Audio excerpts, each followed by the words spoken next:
Grabe ka. 5 minuto pa lang mula nang pirmahan natin ang annulment papers, at ikaw, papunta na sa eroplano, kasama ang 2 mong anak, para lumipad pa UK?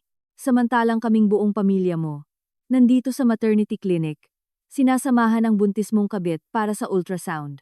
Walang nakakaalam na pagkatapos suriin ng doktor ang resulta, isang pangungusap lang ang magpapahinto sa buong pamilya mo at magpapasabog ng galit sa ex-husband mo. Ano sa tingin mo ang susunod na mangyayari? Ibahagi ang iyong hula sa comments. Ang relo sa dingding ng Civil Registry Office ay eksaktong 10:30 ng umaga nang mailapag ko ang ballpen matapos pirmahan ang annulment papers. Napakakaibang sandali. Walang iyakan, walang away, walang matinding sakit na laging kong naiisip. Tahimik lang nakawalan sa loob ko. Ako si Valerie Blythe Bautista, 22 taong gulang, at ina ng 2 bata. 5 minuto lang bago nito, opisyal kong tinapos ang 8 taong kasal sa lalaking nangako na aalagaan ako habang buhay. Si Matt Santos. Pagkatapos kong pumirma, tumunog ang telepono niya. Isang pamilyar na kanta ang umalingaw-ngaw sa silid. Alam ko agad kung sino ang tumatawag.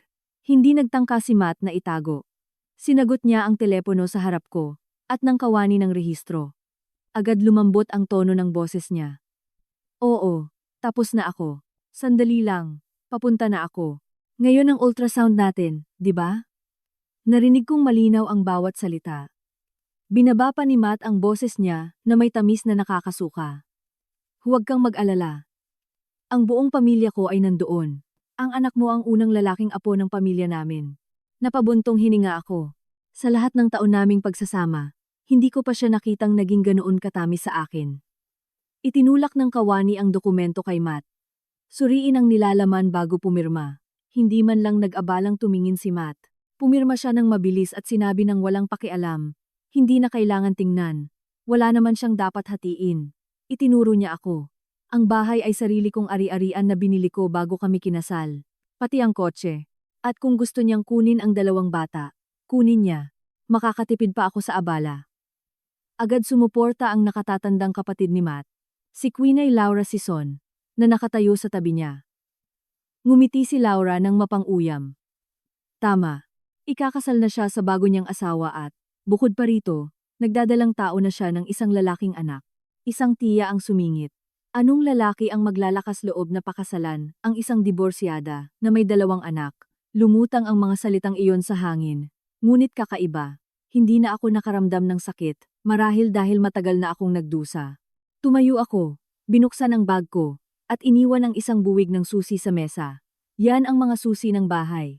Nagulat ng bahagya si Matt. Lumipat kami ng mga bata kahapon. Napatawa si Matt. Napakamaalalahanin. Muling sinundot ni Laura ang sugat. Ang hindi iyo. Maaga o huli. Kailangan mong isauli. Hindi ako sumagot. Tahimik lang akong nagbukas ng bag at kumuha ng 2 pasaporte. Hawak ko ang mga ito sa harap ni Matt. Handa na ang mga visa mula pa noong nakaraang linggo. Kumunot ang noo ni Matt. Anong mga visa? Dadalhin ko ang mga bata sa UK para mag-aral. Naging ganap na tahimik ang paligid. Nanatiling tulala si Matt ng ilang segundo. Unang sumigaw si Laura. Baliw ka ba? Alam mo ba kung gaano karaming pera ang kailangan para pumunta sa UK? Tinitigan ko sila. Hindi nyo kailangang mag-alala sa pera. Sakto namang. Sa labas ng civil registry, huminto ang isang itim na 7-seater na sasakyan. Bumaba ang driver at binuksan ang pinto. Magalang siyang yumuko. Ma'am Blythe, handa na po ang sasakyan. Pinanood ni Matt ang eksena at nagsimulang magbago ang kulay ng mukha niya. Anong drama ang ginagawa mo? Yumuko ako para buhatin ang anak kong si Pipay Alba. Mahigpit na hinawakan ng anak kong si Kuya Hugo ang kamay ko. Tinitigan ko si Matt sa huling pagkakataon na may mahinahong boses. Huwag kang mag-alala. Mula ngayon, hindi na kami ng mga anak ko manghihimasok sa bago mong buhay. Tumalikod ako at bumaba sa hagdan. Ibinigay ng driver sa akin ang isang makapal na sobre. May nagpadala po nito, ma'am. Binuksan ko ito. Sa loob ay isang tumpok ng dokumento. Mga litrato ni Matt at ng babaeng iyon, si Zainab Paula Hernandez, na pumipirma sa mga papeles ng pagbili ng bahay sa isang real estate agency sa Quezon City. Ang bahay na iyon ay ang mismong tinulungan ng mga magulang ko na bayaran ang paunang bayad nang kami ay ikasal. Tiningnan ako ng driver sa rear view mirror. Kumpleto na po ang mga ebidensiya tungkol sa paglipat ng mga ari-arian ni Sir Matt. Tumango ako. At sa klinik doon, malapit na ring ilabas ang mga resulta. Isinara ko ang folder. Sa pagtingin sa labas ng bintana ng kotse, mahina akong tinanong ng anak ko, "Ma, bibisita pa ba si Pa?" Hinaplos ko ang ulo niya nang hindi sumasagot at nagsimulang umandar ang kotse patungo sa airport. Samantala, sa ibang bahagi ng lungsod, si Matt at ang buong pamilya niya ay nagmamadaling pumunta sa pinakamalaking pribadong maternity clinic sa Maynila dahil ngayon ang araw ng ultrasound ni Paula at buong pananalig ng pamilya niya na ang sanggol na iyon ang magiging tagapagmana ng kanilang lahi. Walang nakakaalam na pagkaraan lang ng isang oras sa ultrasound room ng ospital na iyon.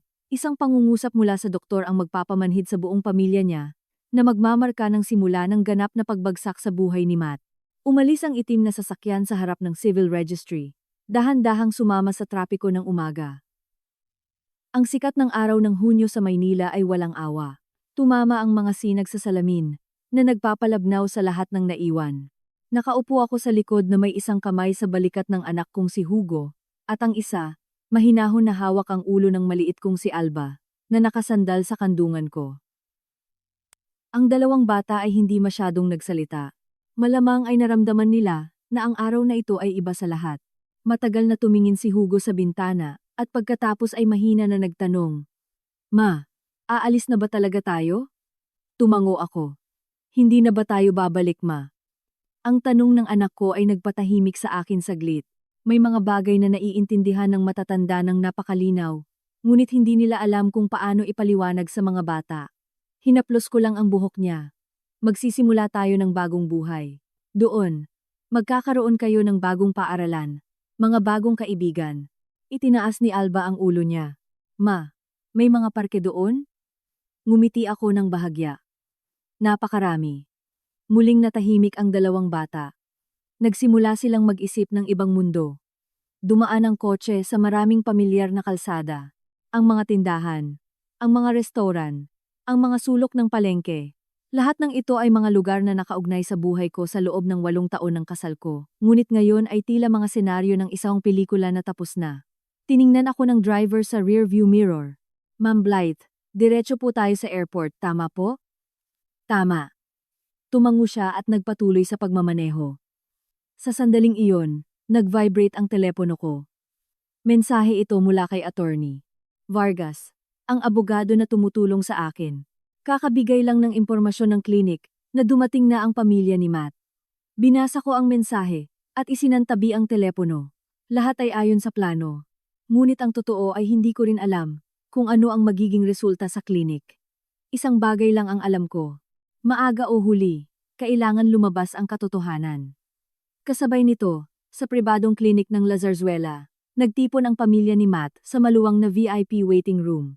Nakaupo si Paula sa isang malambot na leather sofa, nakasuot ng mamahaling maternity wear, nakahawak ang mga kamay sa tiyan na halos hindi pa makita, at ang mukha niya ay puno ng tagumpay. Ang nanay ni Matt, si Aling Rosa, pagkakita kay Paula, ay lumapit para hawakan ang mga kamay niya. "Pagod ka na ba, anak ko?" Ngumiti si Paula ng matamis. "Wala po sa akin, biyenan." Hinaplos ni Aling Rosa ang tiyan niya. "Malakas siguro ang apo ko." Agad kumuha si Laura, ang nakatatandang kapatid, ng isang kahon ng regalo. Ito ay isang exclusive natural cosmetic basket na pinabili ko sa isang kakilala sa isang luxury pharmacy. "Kailangan mong alagaan ang balat mo araw-araw para bigyan ang pamilya namin ng napakagandang bata." Isang tiya pa ang kumuha sa bag niya ng isang maliit na gintong medalyon. "Ito ay pinabili ko sa katedral." Sabi ng pari, "Kapag suot mo ito, magkakaroon ka ng malusog na lalaking anak." Tinanggap ni Paula ang lahat, at lalo pang lumawak ang ngiti niya. Tumingin siya kay Matt.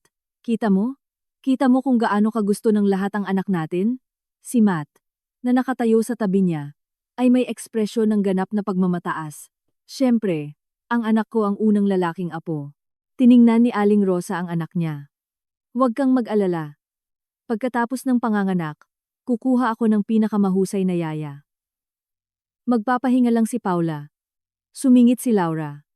"Oo naman." Sa hinaharap, Kailangan ng anak natin na pumunta sa isang international school.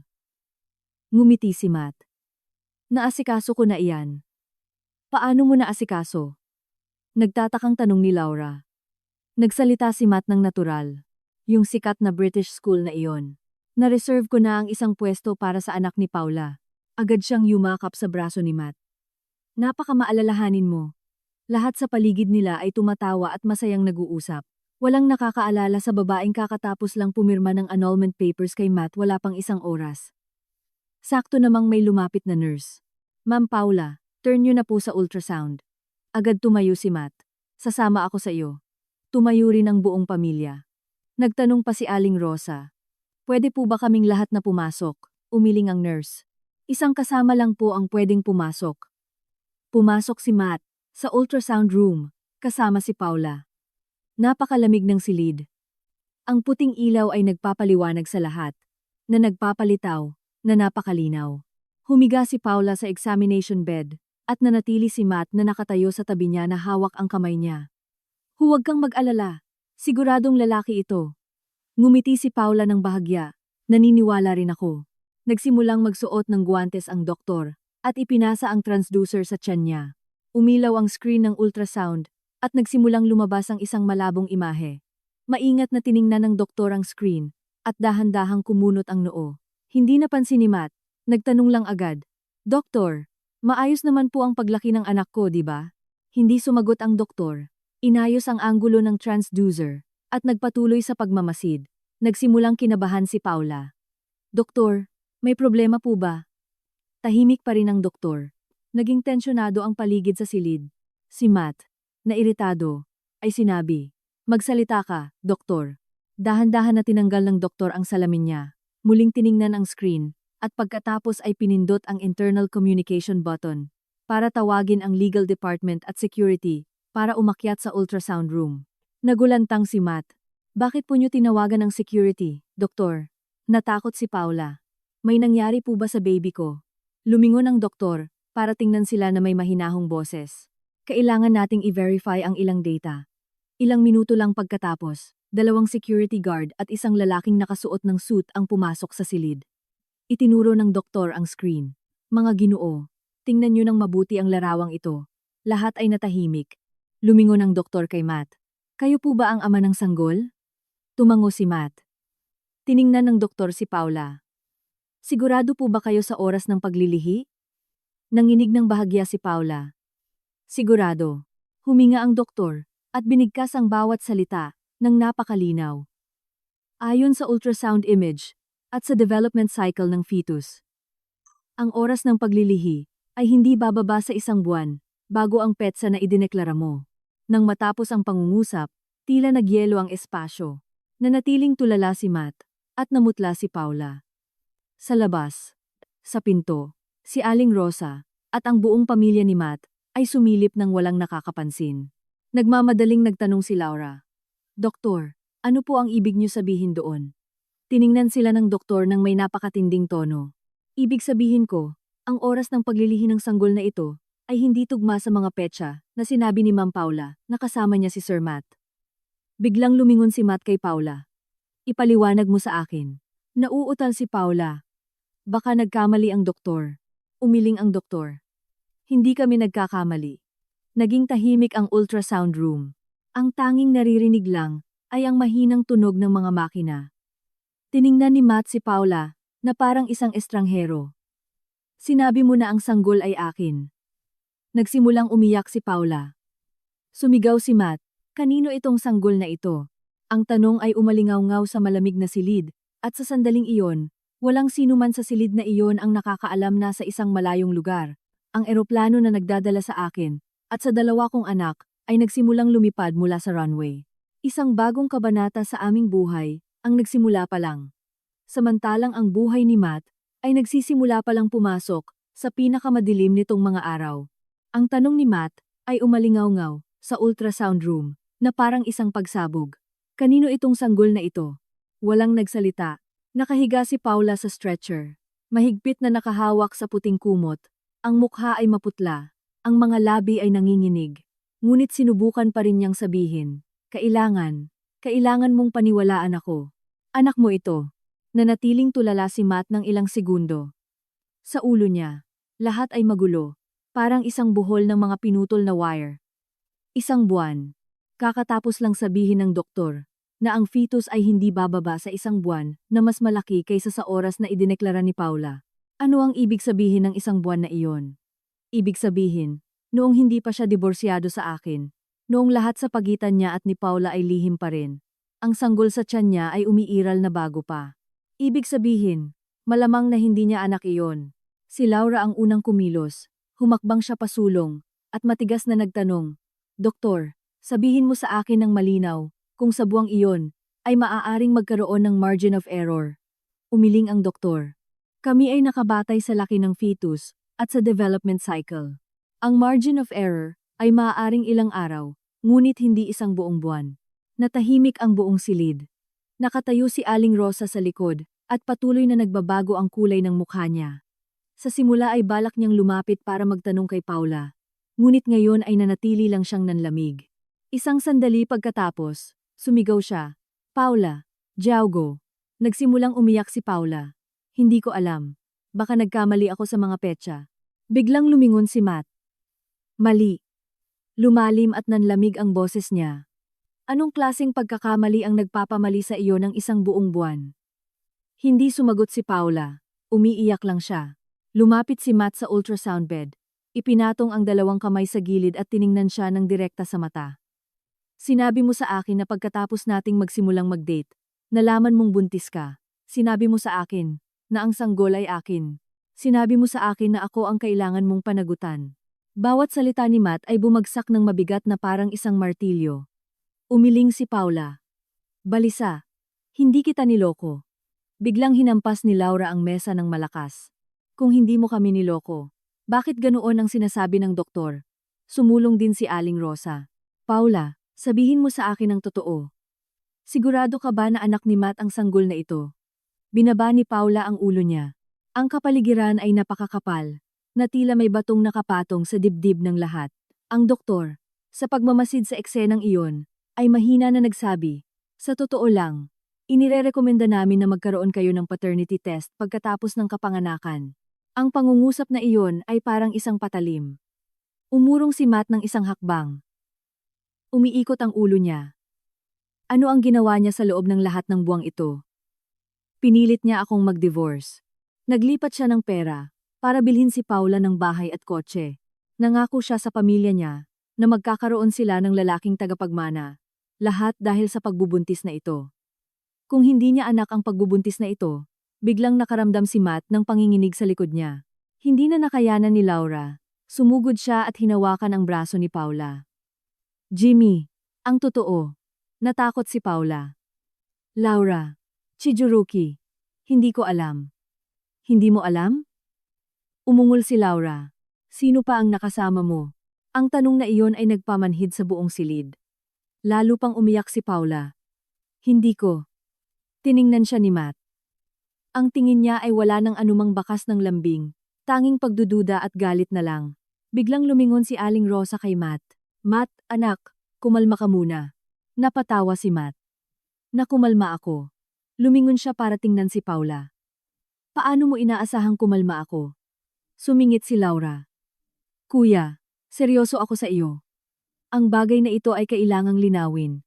Hindi mo pwedeng hayaan na ipasa sa iyo ang isang pagbubuntis na hindi mo alam kung kanino at panagutin ka. Ang mga salitang iyon ay parang mga karayom na nakatali. Umiyak si Paula hanggang sa mamatay. Hindi kita niloko. Hindi talaga kita niloko. Tiningnan ng doktor ang magulong eksena at kailangan niyang sabihin, dapat mag-usap ang pamilya sa labas. Ito ay isang clinical consultation. Wala nang sinabi si Matt. Tumalikod siya at lumabas ng ultrasound room. Sumunod ang buong pamilya sa kanya, na iniiwan si Paula na nakahiga sa stretcher, na walang tigil ang luha. Sa pasilyo ng ospital, ang tensyon ay parang hiwa ng kutsilyo. Si Laura ang unang nagsalita. Matt, direkta kong sasabihin sa'yo. Kailangan mong humingi ng DNA test. Tumango si Aling Rosa. Oo, kailangan gawin ang test. Hindi sumagot si Matt. Nakasandal siya sa dingding na may blankong tingin.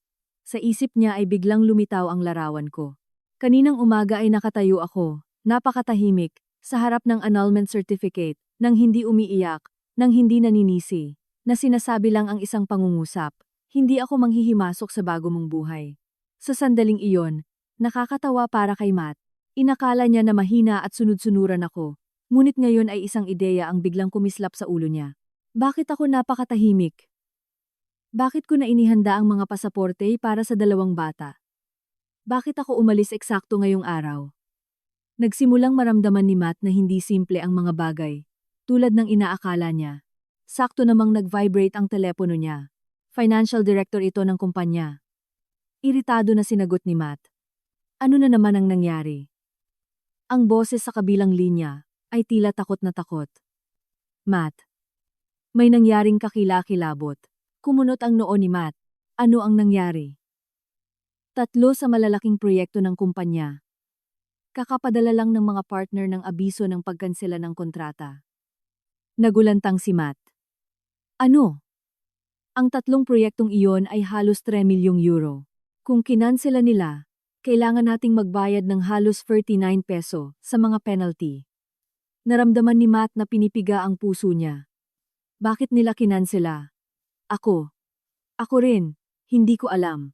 Sabi lang nila na nakakuha sila ng internal information tungkol sa kumpanya.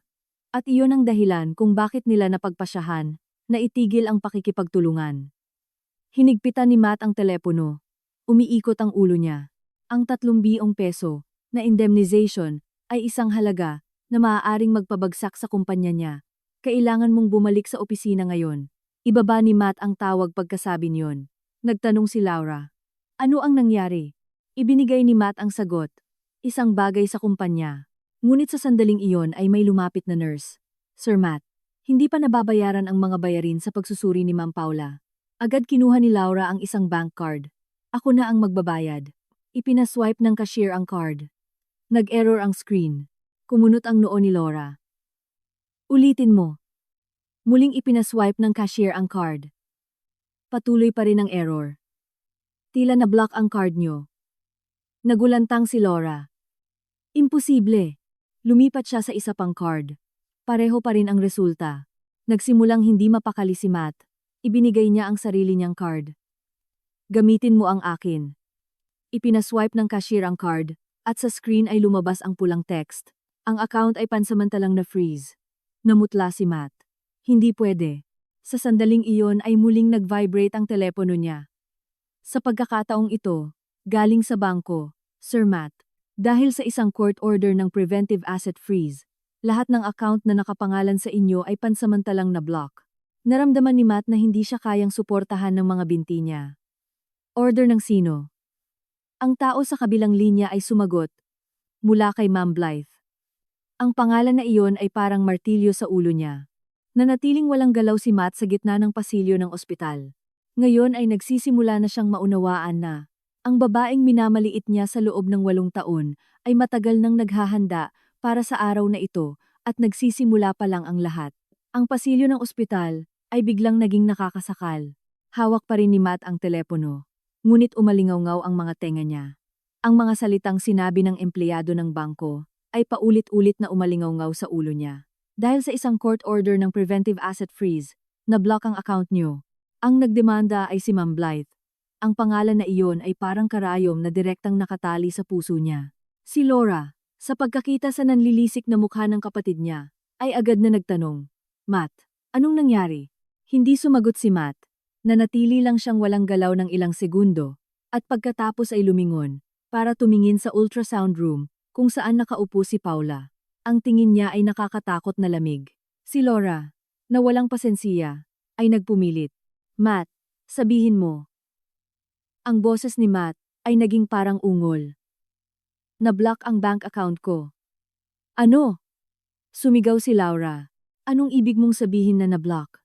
Nag-alala rin si Aling Rosa. Ipaliwanag mo ng mabuti, anak. Huminga ng malalim si Matt. Sabi ng bangko na naglabas ang korte ng order ng asset freeze at ang taong nagdemanda ay si Blythe. Tila nagyelo ang kapaligiran. Nananatiling tulala si Laura ng ilang segundo at pagkatapos ay tumawa ng mapang-uyam. Anong magagawa ng babaeng iyon? Ngunit pagkatapos niyang matapos ang pangungusap, muling nag-vibrate ang telepono ni Matt. Sa pagkakataong ito ay isang hindi kilalang numero. Sinagot ni Matt. Nagsalita ba ako kay Sir Matt? Sa kabilang linya ay narinig ang boses ng isang napakahinahon na lalaki. Ako si Attorney Martin, ang legal representative ni Ma'am Blythe. Hinigpitan ni Matt ang telepono. Abogado. Tama. Ang boses ni Attorney Martin ay nanatiling pare-pareho.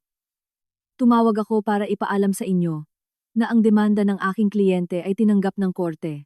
Habang naghihintay ng paglilitis, ibinigay ng hukom ang mga provisional measures sa mga ari-arian. Umungol si Matt. Ano ang dinedemanda niya sa akin? Dinedemanda niya kayo para sa pagtatago at paglilipat ng mga ari-arian ng mag-asawa sa panahon ng kasal. Ngumiti si Matt ng malamig. Ang bahay at ang kotse ay sarili kong ari-arian. Bago pa kami ikasal. Napakahinahon na sumagot si attorney. Martin, mayroon kaming sapat na ebidensiya na naglipat kayo ng higit sa 80 euro mula sa joint account ng kasal nyo sa inyong personal account para bilhan ng bahay si Ma'am Paula. Nagulantang si Matt. Si Laura, na nakatayo sa tabi at kalahating nakikinig, ay inagaw ang telepono. Hoy, anong kalokohan ang sinasabi mo? Hindi man lang nawala ang pagiging kalmado ni Attorney Martin. Mayroon kaming mga bank statements, ang kontrata ng pagbili, at maging isang video recording sa real estate agency. Nagmura si Laura. Binalik ni Matt ang telepono. Binabantaan mo ba ako? Hindi. Sinabi ni Attorney Martin ng napakalinaw. Ginagamit lang namin ang mga legal na karapatan ng aming kliyente. Sa loob ng susunod na 3 araw, ipapadala ng korte sa inyo ang subpina. Umaasa kaming makikipagtulungan kayo. Pagkatapos sabihin ito, ibinaba niya ang tawag. Nanatiling tulala si Matt. Nagmamadaling nagtanong si Laura. Ano ang sinabi nila sa iyo? Tiningnan ni Matt ang kapatid niya na may malalim na kalungkutan. Sabi nila na mayroon silang ebidensiya. Natahimik si Laura. Nagsimulang manginig si Aling Rosa. Matt, sabihin mo sa akin ang totoo. Naglipat ka ba ng pera sa babaeng iyon, kay Paula? Hindi sumagot si Matt, ngunit ang katahimikan niya ang nagsabi ng lahat. Nagmura si Laura ng mahina. Diyos ko, ginawa mo nga. Si Matt, na iritado, ay sinabi, ilang libong euro lang iyon. Lumaki ang mga mata ni Laura. Daan-daang libo, at nagsasalita ka na parang maliit na halaga lang. Nagsimulang magpanik si Aling Rosa. Ang pera na iyon ay ang pera ng negosyo mo, di ba? Tumango si Matt. Ngunit bago niya matapos ang pangungusap, lumabas ang nurse sa silid. Pwede na po ang pamilya ni Ma'am Paula. Lumabas si Paula pagkatapos na may namumulang mata, ngunit pagkakita kay Matt, agad siyang tumakbo patungo sa kanya. Matt! Matt! Umurong si Matt ng isang hakbang. Huminto si Paula. Napansin na nagbago ang tingin ni Matt. Wala na ang lambing noon. Tanging lamig at pagdududa na lang. Nanginig ang boses ni Paula. Naniniwala ka sa akin, di ba? Napatawa si Matt. Naniniwala sa iyo. Tiningnan niya ng direkta ang tiyan nito. Sinabi mo na ang sanggol ay akin, ngunit sabi ng doktor na hindi tugma ang mga petsa. Nagsimulang umiyak si Paula. Baka mali lang ang pagkalkula nila. Sumingit si Laura. Paano sila magkakamali ng isang buong buwan? Natahimik si Paula. Hindi na nakayanan ni Aling Rosa. Paula, sabihin mo sa akin ang totoo. Sigurado ka ba na anak ni Matt ang sanggol na ito? Binaba ni Paula ang tingin niya. Tumulo ang mga luha sa sahig, ngunit nanatili siyang walang sinabi. Pinanood ni Matt ang eksenang iyon, at biglang may hindi mailarawan na pakiramdam ang sumulpot sa loob niya. Hindi lang ito galit, kundi takot din. Kung hindi niya anak ang pagbubuntis na iyon, kung talagang may sapat na ebidensiya si Blythe, kung susubaybayan ng korte ang lahat ng perang inilipat niya, biglang naramdaman ni Matt na bumabagsak ang lahat sa paligid niya. Sakto namang muling nag-vibrate ang telepono niya. Sa pagkakataong ito ay financial director. Matt, sagot ni Matt, masama ang kalagayan nito. Anong nangyari ngayon? 3 malalaking partner ang kakapadala lang ng burofax na kinakansela ang mga kontrata. Naramdaman ni Matt na sasabog ang ulo niya. Magkano ang indemnization? Halos 3,000 peso. Si Laura, sa pagkakarinig dito, ay namutla. Kalahating milyon. Nanginig si Aling Rosa. Diyos ko! Ibaba ni Matt ang tawag. Nanatili siyang walang galaw ng ilang segundo. At biglang lumingon kay Paula na may namumulang mata. Lahat ng ito ay kasalanan mo. Umurong si Paula, takot na takot. Wala akong ginawa. Umungol si Matt. Wala kang ginawa? Nagdala ka rito ng pagbubuntis na hindi mo alam kung kanino at pinilit mo akong mag-divorce sa asawa ko, maglipat ng pera para bilhan ka ng bahay at ngayon sasabihin mo na wala kang ginawa? Umiiyak ng malakas si Paula. Hindi talaga kita niloko. Ngumiti si Matt ng malamig. Hindi mo ako niloko? Lumingon siya kay Laura. Tama ka. Kailangan ng DNA test dito. Nanginig si Paula. Hindi na kailangan. Sumigaw si Matt. Kailangan. At gagawin mo iyan. Naging tahimik ang pasilyo ng ospital. Walang nagsalita. Ang tanging naririnig lang ay ang mahinang iyak ni Paula. Sa ibang lugar, sa itaas ng langit, ang eroplano na nagdadala sa akin at sa dalawa kong anak ay tumatawid sa isang dagat ng puting ulap. Nakatulog si Hugo sa balikat ko. Nakatingin si Alba sa bintana. Binibilang ang mga ulap. Mahinahon kong hinaplos ang buhok niya. Sa puso ko ay wala ng sakit. Tanging isang napakakaibang pakiramdam, ginhawa. Marahil kapag ang isang tao ay nakakayanan ng matagal, at dumating ang oras para bitawan. Doon lang niya naiintindihan kung gaano kahalaga ang mga salitang kalayaan, personal na refleksyon. Sa buhay, may mga taong nag-iisip na, ang pagtataksilay isang laro lang. Sa tingin nila ay tuso sila, at ang iba ay magtitiis magpakailanman. Ngunit nakalimutan nila ang isang napakasimpleng bagay. Kapag nagpasya ang isang babae na umalis ng tahimik, kadalasan ay dahil matagal na siyang naghahanda para sa araw na iyon. At kapag lumabas ang katotohanan, ang taong kailangang magbayad ng presyo ay hindi ang nasaktan, kundi ang nagdulot ng sugat. Ang pasilyo ng ospital ay hindi na naglalaman ng malalakas na boses, hindi dahil kumalma na ang lahat, kundi dahil bawat isa ay dinudurog ng iba't ibang pag-aalala. Nakasandal si Matt sa dingding. Tila nawalan siya ng lahat ng enerhiya. Sa isip niya ay hindi na umiikot ang isyu ng sanggol sa tiyan ni Paula, kundi ang isang serye ng mga numero na nagpapaliit sa puso niya. €0 samga indemnization para samga kontrata. Daan-daang libo ang inilipat para bilhin ang bahay ni Paula. Mga bank account na na-freeze, isang paglilitis na nalalapit. Ang mga bagay na iyon ay nagsama-sama na parang isang malaking alon na paparating at siya ay nasa sentro ng bagyo. Hindi pa rin kumalma si Laura. Lumingon siya kay Paula at sinabi ng may pait na tono. Magsalita ka na. Sa huli, kanino ang pagbubuntis na iyon? Umiling si Paula. Tumulo ang mga luha sa mukha niya. Hindi ko alam. Na hindi mo alam? Napatawa si Laura ng malamig. Buntis ka at sinasabi mong hindi mo alam? Nahirapan si Paula sa paglunok. Hindi talaga ako sigurado. Ang pangungusap na iyon ay parang sampal sa mukha ni Matt. Tiningnan niya si Paula na may tingin na puno ng pagkabigo. Hindi ka sigurado? Ganyan ka makipag-usap sa akin. Nanginig si Paula. Ikaw lang ang kilala ko. Huminto siya. Hinigpitan ni Matt ang mga kamao niya. At sino pa? Binaba ni Paula ang ulo niya. Hindi siya nagsalita, ngunit ang katahimikan na iyon ang nagpaunawa sa lahat. Umurong si Aling Rosa, na nanginginig ng 2 hakbang. Hinawakan niya ang dibdib niya. Matt, tingnan mo ng mabuti kung anong klaseng basura ang ipinasok mo sa pamilya. Lalo pang nagalit si Laura. Ikaw ang pinakamasama. Umiiyak ng malakas si Paula. Hindi ko sinasadya. Napatawa si Matt. Hindi mo sinasadya? Nabuntis ka sa iba, at sinasabi mong akin. Pinilit mo akong mag-divorce sa asawa ko. Pinilit mo akong ilipat ang pera. Pinilit mo akong mawalan ng lahat. Nanginig si Paula. Hindi ko akalain na matatapos ng ganito ang lahat. Biglang umungol si Matt. Ano ang akala mo? Akala mo bobo ako, di ba? Ang kapaligiran ay napakatindi, na kahit ang mga taong dumadaan sa pasilyo ay lumilingon para tumingin. Sakto namang. Muling nag-vibrate ang telepono ni Matt. Sa pagkakataong ito ay mula sa real estate agency. Sinagot ni Matt. Sir Matt, tumatawag ako para ipaalam sa inyo. Ang bahay sa Quezon City na pinakiusapan nyo kaming ibenta ay may bumili na. Nagulantang si Matt. Ano? Ang tao sa kabilang linya ay nagpatuloy. Ang bumibili ay naglipat na ng down payment na 1,300 peso. Hiniling nila na pirmahan ang deed of sale sa loob ng 3 araw. Si Matt, na galit, ay sinabi, hindi ko kayo kailanman inutusan na ibenta ang bahay na iyon. Ngunit mayroon kaming contract of representation for sale na may pirma niyo. Imposible. Mayroon pa kaming video ng pirmahan niyo ito. Natahimik si Matt. Naalala niya bigla. Minsan, 2 buwan na ang nakakaraan. Nang gusto ni Paula na tingnan ang mga bahay. Sa sandaling iyon, napakaraming papel ang pinirmahan niya nang hindi masyadong nagbibigay pansin. Biglang lumingon si Matt kay Paula.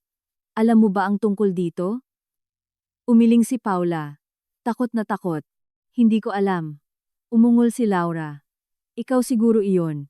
Lalo pang umiyak si Paula. Hindi talaga ako sigurado. Naramdaman ni Matt na umiikot ang ulo niya. Binuksan niya ang telepono para suriin muli ang bank account niya. Patuloy na ipinapakita ng screen ang text na na-freeze ang account. Sa sandaling iyon ay may pumasok na isa pang tawag. Sa pagkakataong ito ay isang empleyado ng kumpanya. Matt, nasa opisina ka ba? Hindi, kailangan kong bumalik ngayon. Kumunot ang noo ni Matt. Anong nangyari? Kakadating lang ng mga tax inspectors. Nagulantang si Matt. Mga tax inspectors? Oo. Sabi nila na nakatanggap sila ng anonymous complaint tungkol sa tax fraud laban sa kumpanya. Si Laura, sa pagkakarinig dito, ay namutla. Diyos ko, naramdaman ni Matt na nawawalan siya ng lakas sa mga binti niya. Biglang, sa isip niya ay lumitaw ang isang mukha.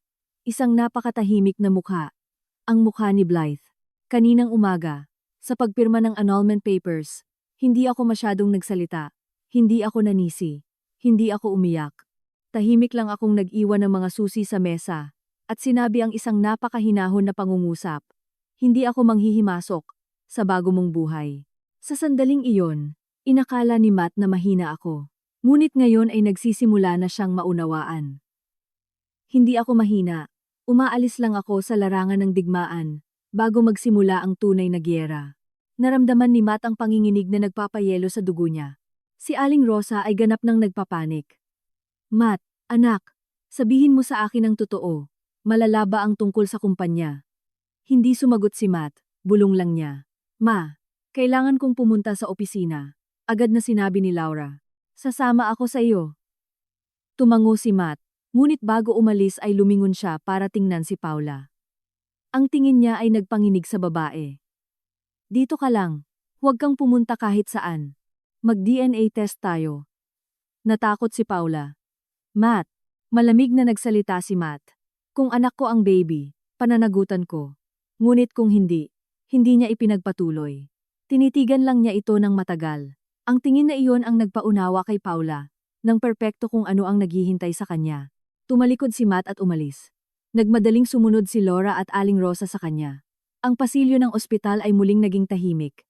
Bumagsak si Paula sa upuan, niyakap ang tiyan at umiyak ng walang tigil. Sa isang malayong lugar, sa itaas ng langit.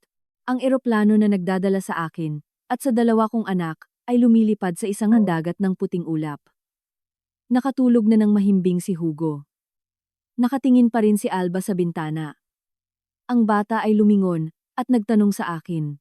Ma, malapit na ba tayo? Ngumiti ako. Medyo sandali pa. Niyakap ako ni Alba sa braso. Ma, babalik ba tayo sa hinaharap? Tumingin ako sa bintana. Napakabagal ng paglipas ng mga puting ulap. May mga lugar sa buhay na kapag umalis ka, ayaw mo nang bumalik kailanman. Mahina akong sinabi. Sa hinaharap, kung gusto mo, dadalhin kita para bisitahin. Tumango si Alba. Muling tumingin siya sa mga ulap, at ipinikit ko ang mga mata ko. Sa unang pagkakataon sa maraming taon, naramdaman ko na tunay na payapa ang puso ko. Dali-dali umalis ang sasakyan ni Matt sa gate ng ospital. Si Laura ay nasa passenger seat, at si Aling Rosa ay nasa likod. Walang nagsalita sa loob ng mahabang biyahe. Ang kapaligiran sa kotse ay napakabigat na tanging ingay lang ng makina, at ang trapiko sa kalsada ang naririnig. Mabilis na nagmamaneho si Matt. Napakahigpit niyang hinawakan ang manibela na namutla ang mga buko-buko niya. Sa isip niya, lahat ay magulo. Buntis si Paula. Ngunit hindi siya sigurado kung kanya iyon. Na-block ang bank account, ang bahay sa Quezon City, na marahil ay naibenta na.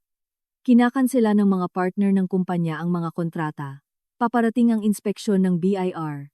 Lahat ay nangyari sa loob ng wala pang isang umaga. Si Laura ang huling nagsalita. Matt, sabihin mo sa akin ang totoo. Malala ba ang tungkol sa kumpanya? Hindi agad sumagot si Matt. Tiningnan niya ng direkta ang kalsada na may unggol na boses. Kung kailangan kong magbayad ng 3,000 peso na penalty, maaaring malugi ang kumpanya. Biglang lumingon si Laura. Euros? Si Aling Rosa, sa likod na upuan, ay nag-alala nang marinig ito. Diyos ko, nanginig ang boses niya. Anong ginawa mo sa negosyo para umabot sa puntong ito? Si Matt, na iritado, ay sinabi. Ma, huwag ka nang magtanong. Lumingon si Laura. At ang tungkol sa demanda ni Blythe.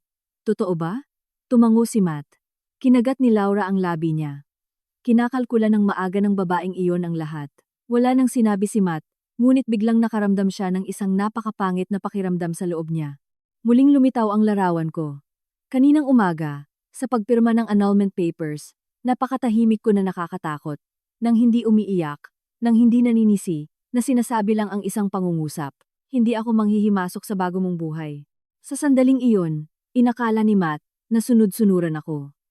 Sa pag-iisip ngayon, marahil alam ko na ang lahat ng mangyayari. Huminto ang kotse sa harap ng building ng opisina. Mabilis na bumaba si Matt, ngunit pagkababa pa lang niya sa lobby, naramdaman niya na may mali. Iba ang kapaligiran sa kumpanya. Ang mga empleyado ay nagtitipon sa maliliit na grupo, nagbubulungan. Pagkakita kay Matt, agad silang natahimik. Ang financial director, si Roberto, ay tumakbo patungo sa kanya. Matt, agad na nagtanong si Matt, nasaan ang mga taga-BIR? Itinuro ni Roberto ang meeting room. Nandoon sila. Mabilis na pumasok si Matt. Sa pagbukas ng pinto ng meeting room, may tatlong lalaking nakasuot ng suit na nakaupo sa loob. Isa sa kanila ang tumayo. Sir Matt. Oo, galing kami sa Bureau of Internal Revenue. Iniwan ng lalaki ang isang folder sa mesa. Nakatanggap kami ng complaint laban sa kumpanya nyo para sa mga indikasyon ng tax evasion. Sinubukan ni Matt na manatiling kalmado. Kanino galing ang complaint? Tiningnan ng inspector ang folder. Isang anonymous complaint. Hinigpitan ni Matt ang mga kamao niya. Sa isip niya ay agad na naisip ang isang tao, Blythe. Ngunit nagpatuloy ang inspector. At hindi lang ang anonymous complaint. Nakatanggap din kami ng detalyadong dokumentasyon tungkol sa financial transactions ng kumpanya nyo. Nagulantang si Matt. Financial transactions? Oo. Binuksan ng inspektor ang isang tumpok ng papel. Sa huling 2 taon, ang kumpanya nyo ay nagkaroon ng maraming gastos na walang malinaw na layunin. Nagsimula siyang basahin ang bawat numero ng malakas. Mahigit 80 euro ang inilipat sa isang personal account. 00 euro ang ginastos sa personal na pagbili. 00 euro bilang down payment para sa isang bahay. Si Laura, na nasa likod, ay nahilo nang marinig ito. Diyos ko! Alam na alam ni Matt na ang mga pondo na iyon. Lahat iyon ay perang ginastos niya kay Paula. Tinitigan ng inspector si Matt. Paano niyo ipapaliwanag ang mga gastusin na ito? Sinubukan ni Matt na kumalma. Personal na gastusin iyan. Umiling ang inspector. Ngunit ang pera ay inilipat mula sa account ng kumpanya. Natahimik ang silid. Naramdaman ni Matt na natutuyo ang lalamunan niya. Si Roberto, na nakatayo sa tabi niya, ay namumutla na parang patay. Matt, ang bagay na ito. Hindi sumagot si Matt. Tinitigan lang niya ang folder sa mesa. Mayroong isang bagay na nagpapanginginig sa kanya. Napakadetalyado ng mga dokumento na iyon. Napakatumpak na tanging isang tao lang sa loob ng kumpanya ang makakaalam nito. Lumingon si Matt kay Roberto. Sino ang may access sa mga dokumento na ito? Umiling si Roberto. Hindi ko alam. Sinabi ng inspector. Pansamantala nating kukumpiskahin ang ilang dokumento at computer ng kumpanya para sa investigasyon. Sumigaw si Laura. Hindi niyo pwede gawin iyan. Kalmadong sumagot ang inspector. Sinusunod namin ang legal na proseso. Tinaas ni Matt ang kamay niya para pigilan si Laura. Hayaan mo silang gawin ang trabaho nila. Lumingon si Laura kay Matt. Baliw ka ba? Hindi sumagot si Matt. Alam na alam niya ang isang bagay. Kung lalaban siya, mas lalala ang mga bagay. Nagsimulang suriin ng mga tax inspectors ang mga file. Ang mga empleyado ng kumpanya ay nakatingin mula sa labas ng pinto. Lahat ay may tensyonadong mukha. Lumabas si Matt ng meeting room at nanatili sa pasilyo na nakatingin sa abalang kalsada sa ibaba. Ito ang kumpanya na inabot niya ng halos 10 taon para itayo. Bawat kontrata, bawat kliyente, bawat proyekto. Ngayon, lahat ay nanginginig. Lumabas si Laura sa likod ni Matt. Hoy! Sa tingin mo ba may kinalaman ito kay Blythe? Matagal na nanatiling tahimik si Matt, at sa wakas ay mahina na sinabi. Malamang. Oo. Galit na sinabi ni Laura. Ang babaeng iyon ay tunay na tuso. Ngunit wala nang sinabi si Matt. Sa isip niya ay biglang naalala niya ang isang bagay. 6 na buwan na ang nakakaraan. Nag-alok ako na tulungan siyang pamahalaan ang accounting ng kumpanya. Sa sandaling iyon, ay tumawa siya ng mapang-uyam. Anong alam ng isang may bahay sa negosyo? Hindi niya inakala na sa mismong panahong iyon ay nagkaroon ako ng pagkakataon na makita ang lahat ng gastusin, lahat ng transaksyon, lahat ng lihim. Sa isang malayong lugar, ang eroplano na nagdadala sa akin, at sa 2 kong anak ay nakatawid na sa karagatan. Kakagising lang ni Hugo. Kinuskos ng bata ang mga mata niya. Ma, dumating na ba tayo? Ngumiti ako. Medyo sandali pa, mahal. Nakadikit pa rin ang mukha ni Alba sa bintana. Ang daming ulap sa itaas, ma. Tiningnan ko ang 2 bata, at biglang sumulpot sa puso ko ang isang mainit na pakiramdam. Marahil ang buhay ay laging patas sa sarili nitong paraan. Kapag nagsara ang isang pinto, bubukas ang isa pa. Personal na reflection. Mayroong isang napakakaibang bagay sa buhay. Kapag ang isang tao ay masyadong nagtitiwala sa sarili niyang katalinuhan, madalas niyang nakakalimutan na ang iba ay maaari ring matuto na maging malakas. Maraming lalaki ang nag-iisip na ang kanilang mga asawa ay kaya lang magtiis. Ngunit hindi nila naiintindihan na kapag matagal ng tahimik ang isang babae, hindi ito dahil sa kahinaan, kundi dahil naghahanda siya para sa araw na tatayo siya. At kapag dumating ang araw na iyon, ang lahat ay maaaring magbago. Nang napakabilis na ang isa, ay walang oras upang maunawaan kung ano ang nangyari. Nang gabing iyon, ang opisina ni Matt ay tila isang bagong kalog na pugad. Ang mga tax inspectors ay nasa meeting room pa rin. Mayroong mga tumpok ng bukas na ekspediyente. Bawat dokumento ay maingat na sinuri. Ang mga computer ng accounting department ay nasil, at ang mga empleyado ay hindi na lumalakad ng natural tulad ng dati. Nakatayo si Matt sa tabi ng salamin, nakatingin sa abalang kalsada. Ang trapiko ay walang tigil na umaagos. Ang buhay ng lahat sa labas ay patuloy na lumalakad ng normal, ngunit ang sarili niyang buhay ay tila bumababa pababa sa bawat hakbang. Lumapit si Roberto, ang financial director, at mahina na nagsalita. Matt, may kailangan akong sabihin sa iyo. Lumingon si Matt. Ano na naman ang nangyari? Tumingin si Roberto sa paligid at bumulong. Kaka-check ko lang ng email ng kumpanya at ang 3 malalaking partner na nagpadala ng abiso ng pagkansela ng kontrata ay hindi dahil sa financial reasons. Kumunot ang noo ni Matt. At bakit kung ganoon? Nahirapan si Roberto sa paglunok. Sabi nila na nakatanggap sila ng anonymous dossier. Anong dossier? Nandoon ang ebidensiya na ginagamit ng kumpanya ang mga pondo para sa hindi tamang layunin. Natahimik si Matt. Nagpatuloy si Roberto. At hindi lang iyan. Mayroon ding mga kopya ng mga paglilipat ng pera na ginawa mo kay Paula. Naramdaman ni Matt na may pagsabog na umalingaw-ngaw sa ulo niya. Saan nila ipinadala iyan? Umiling si Roberto. Hindi malinaw, ngunit kung sino man iyon ay alam na alam ang internal operations ng kumpanya. Hinigpitan ni Matt ang mga kamao niya. Alam niya na isang tao lang ang lubos na nakakaalam nito, Blythe. Si Laura, na nakikinig ng palihim mula sa malayo, ay lumapit na may tono na puno ng pagkabigo. Sinabi ko na sa iyo, ang babaeng iyon ay kinakalkula, nang maaga ang lahat. Wala nang sinabi si Matt. Biglang naalala niya ang mga gabing iyon ilang buwan na ang nakakaraan. Sa sandaling iyon ay madalas akong umupo sa mesa. At habang naghahapunan ay nagtatanong ako ng napakanormal na tanong. Maayos ba ang kumpanya kamakailan? Paano ang mga bagong proyekto? Kailangan mo ba ng tulong sa pag-organisa ng mga papeles? Sa sandaling iyon, tumatawa lang si Matt nang may pagmamataas. Alagaan mo ang bahay. Ako na ang bahala sa kumpanya. Hindi niya inakala na habang siya ay abala kay Paula, nagkaroon ako ng sapat na oras upang maunawaan ang bawat numero sa mga libro ng account. Mula sa meeting room ay lumabas ang isang inspector. Sir Matt. Lumingon si Matt. Ipinatong ng inspector ang isang tumpok ng papel sa mesa. Ito ang temporary confiscation record ng accounting records. Binasa ni Matt ang ilang linya. Bawat salita sa papel na iyon ay parang bato na dumudurog sa dibdib niya. Gaano katagal? Hindi pa namin masabi sa inyo. Pumirma si Matt. Bahagyang nanginginig ang pirma niya.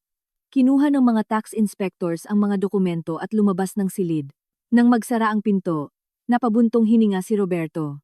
Matt, kung matukoy nila na may mga irregularidad. Pinutol siya ni Matt. Alam ko, hindi na nakayanan ni Laura. Matt, direkta kong sasabihin sa iyo. Kailangan mong humanap ng paraan para ayusin ito ng mabilis. At paano ko ayusin? Puntahan mo si Blythe. Biglang lumingon si Matt. Napuntahan ko siya? Tumango si Laura. Kailangan mong kausapin siya. Napatawa si Matt. Dinimanda niya ako sa korte. Mas lalo mong kailangan puntahan siya. Direktang sinabi ni Laura. Sa tingin ko, ginawa niya ito para maghiganti. Ngunit kung susuko ka, maaaring bawiin niya ang demanda. Natahimik si Matt. Hindi naman sa hindi sumagi sa isip niya ang ideyang iyon. Ngunit mayroong isang bagay na nahihirapan siyang tanggapin. Ang kanyang pagmamataas, sa loob ng 8 taon ng kasal nila.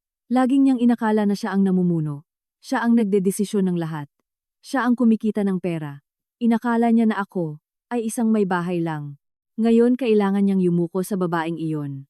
Ngumiti si Matt ng mapait. Tingnan natin. Napabuntong hininga si Laura. Talaga bang importante pa rin sa iyo ang pagmamataas?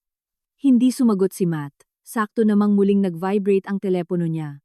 Sa screen ay lumabas ang pangalan ni Paula. Tiningnan ni Matt ang telepono ng ilang segundo bago sinagot. Nanginig ang boses ni Paula sa kabilang linya. Matt, ano? Nasa ospital ako. At, ano? Umiiyak ng malakas si Paula. Kakatapos lang tumawag ng nanay ko. Kumunot ang noo ni Matt. At ano ang nangyari? Alam na niya ang lahat. Ngumiti si Matt ng malamig. Akala mo maitatago mo. Nagsimulang umiyak si Paula. Pwede ka bang pumunta? Direkta si Matt. Abala ako. Natakot si Paula. Ngunit takot ako. Pinutol siya ni Matt. Takot sa ano? Natahimik si Paula ng ilang segundo. At pagkatapos ay mahina na sinabi. Takot ako na kung hindi anak mo ang baby. Tumawa si Matt ng mapang-uyam. Ano ang mangyayari kung hindi? Nahirapan si Paula sa paglunok. Iiwan mo ba ako? Dahan-dahan na nagsalita si Matt. Hindi ito oo o hindi. Naiintindihan mo.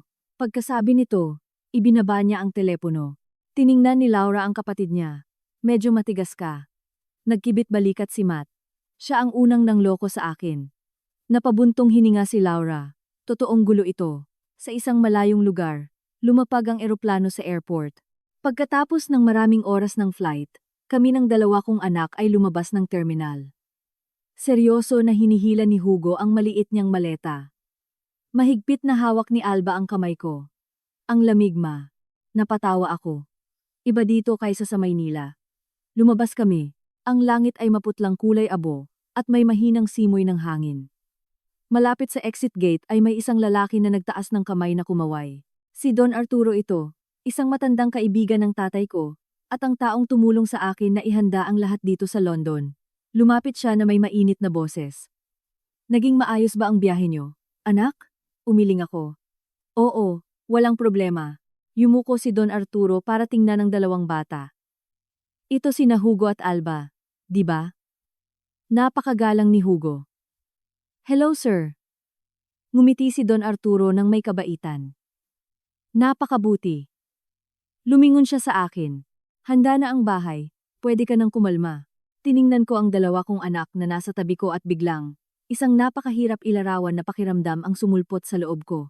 Marahil ito ang unang pagkakataon sa maraming taon na naramdaman ko, na tunay na nasa sarili kong mga kamay ang kinabukasan.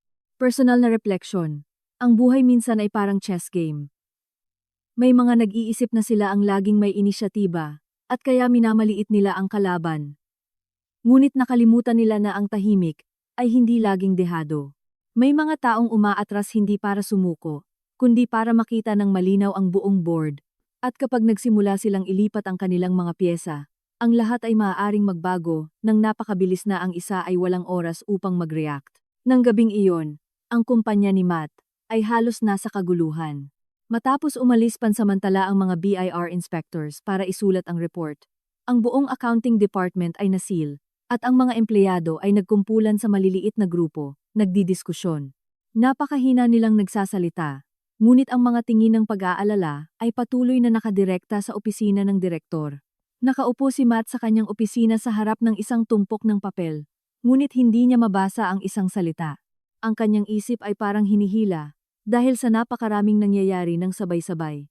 Kalahating milyon sa mga indemnification para sa mga kontrata, isang investigasyon ng BIR, mga bank account na nablock, isang demanda mula kay Blythe at higit sa lahat ang pagbubuntis ni Paula. Nakaupo si Laura sa harap na may nakakrus na mga braso. Matagal niyang tiningnan ang kapatid niya bago sinabi, "Matt, napag-isipan ko na ng mabuti." Tinaas ni Matt ang ulo niya. "Ano? Para dito, isang solusyon lang ang mayroon." Napatawa si Matt. "Anong solusyon?" "Kailangan mong puntahan si Blythe." Natahimik si Matt. Nagpatuloy si Laura. "Alam kong ayaw mo, ngunit ngayon, wala nang ibang paraan." Tiningnan ni Matt ang bintana. Ang liwanag ng paglubog ng araw ay pumasok sa opisina, ngunit ang puso niya ay mas madilim kaysa kailanman. Binaba ni Laura ang boses niya. "Kung hahayaan mong magpatuloy ang paglilitis na ito, maaaring masubaybayan ng korte ang lahat ng pera na inilipat mo sa babaeng iyon." Nagpaling-paling si Matt. "At ano?" Napabuntong hininga si Laura. "Kasi hindi lang mawawala ang pera mo, kundi maaari ka ring magkaroon ng problema sa hustisya." Wala nang sinabi si Matt. Alam niya na tama si Laura. Ang mga pondo na iyon ay hindi purong personal na pera. Ang isang bahagi ay inilipat mula sa account ng kumpanya. Kung matukoy ng BIR na may mga irregularidad, ipinikit ni Matt ang mga mata niya ng ilang segundo. Sakto namang, muling nag-vibrate ang telepono niya. Si Paula ito. Tiningnan ni Matt ang screen na may mukha na puno ng pagkadiri. Sabi ni Laura sa kanya. Sinagot ni Matt. Nanginig ang boses ni Paula sa kabilang linya. "Matt, ano? Pwede ka bang pumunta sa ospital?" Kumunot ang noo ni Matt. "Sinabi ko na sa iyo na abala ako." Umiyak ng malakas si Paula. "Matt, nandito ang nanay mo." Nagulantang si Matt. "Nanay ko?" "Oo, nandito siya." Nagulat si Matt. "Bakit siya pumunta?" Umiyak ng malakas si Paula. "Hindi ko alam." Agad ibinaba ni Matt ang tawag. Nagtanong si Laura. "Anong nangyari?" "Nasa ospital si nanay." Napabuntong hininga si Laura. "Kung ganoon, kailangan mong pumunta." Kinuha ni Matt ang mga susi ng kotse. "Samahan mo ako." Mas marami ng tao sa pribadong klinik ng La Zarzuela kaysa kaninang umaga. Nang pumasok si Matt sa waiting area, nakita niya si Aling Rosa na nakatayo sa harap ni Paula. Ang tensyon sa pagitan nila ay ganoon katindi na kahit sino ang dumaan ay lumilingon para tumingin. Nakaupo si Paula sa upuan na may luha ang mata. Nakatayo si Aling Rosa sa harap niya na may malamig na tingin. Lumapit si Matt. Lumingon si Aling Rosa. "Nandito ka na." Tiningnan ni Matt si Paula. "Anong nangyari?" Ngumiti si Aling Rosa ng mapang-uyam. "Tanungin mo siya." Binaba ni Paula ang ulo niya. Mahigpit na hinigpitan ng laylayan ng damit niya. Lumapit si Laura at sinabi ng matalim na boses. "Magsalita ka, Paula." Nanginig si Paula. "Hindi ko sinasadya." Nawala ng pasensiya si Matt. "Magsalita ka ng malinaw." Huminga ng malalim si Paula. "Bago kita makilala, may iba akong karelasyon." Ngumiti si Matt ng malamig. "Magpatuloy ka." Umiyak ng malakas si Paula. "Pagkatapos ay nakilala kita." Nagtanong si Matt. "Kanino ang baby?" Natahimik si Paula. Ang katahimikan na iyon ang nagpasingaw ng galit kay Matt. Hinigpitan niya ang mga kamao niya. Umiyak si Paula. "Hindi talaga ako sigurado." Sumigaw si Laura. "Na hindi ka sigurado? Nakipagtalik ka sa dalawang lalaki. At hindi mo alam kung kanino ang anak." Lalo pang umiyak si Paula. Nanginig si Aling Rosa sa galit. "Diyos Santo, anong mga kasalanan ang nagawa ng pamilya namin para makatagpo ng isang babaeng katulad mo?" Suminghot si Paula. "Patawad." Matagal siyang tiningnan ni Matt. Ang tingin niya ngayon ay hindi galit, kundi purong lamig. "Sinabi mo na anak ko ang baby. Pinilit mo akong mag-divorce sa asawa ko. Pinilit mo ang buong pamilya ko na magtiwala sa iyo." Nanginig si Paula. "Akala ko." Pinutol siya ni Matt.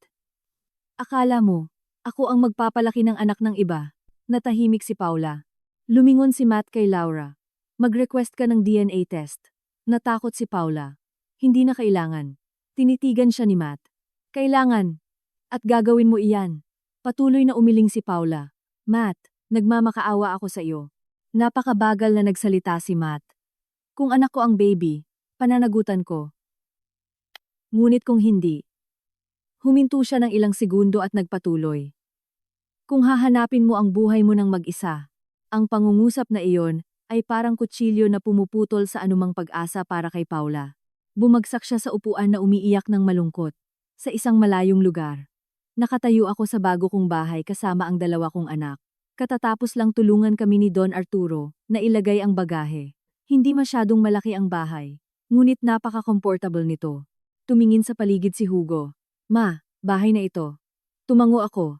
Tumakbo si Alba patungo sa bintana. Ma, may hardin. Lumapit ako para tingnan. Sa labas ng bintana ay isang maliit na bakuran na puno ng bulaklak. Lumingon si Hugo at nagtanong. Ma, mula ngayon, dito na ba talaga tayo titira? Tiningnan ko ang dalawa kong anak at nakaramdam ng malalim na kapayapaan sa loob. Oo, magsisimula tayo muli dito. Tumango si Hugo. Niyakap ako ni Alba ng mahigpit. Ma, gusto ko dito. Ngumiti ako. Marahil pagkatapos ng lahat ng nangyari, nararapat kaming magkaroon ng bagong buhay. Personal na refleksyon.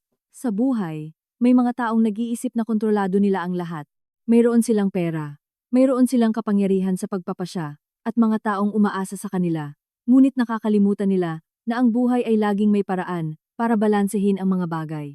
Kapag pinili ng isang tao ang pagtataksil, hindi lang siya nananakit ng iba, kundi binubuksan din niya ang pinto sa mga kahihinatnan na siya mismo ay hindi kailanman inakala.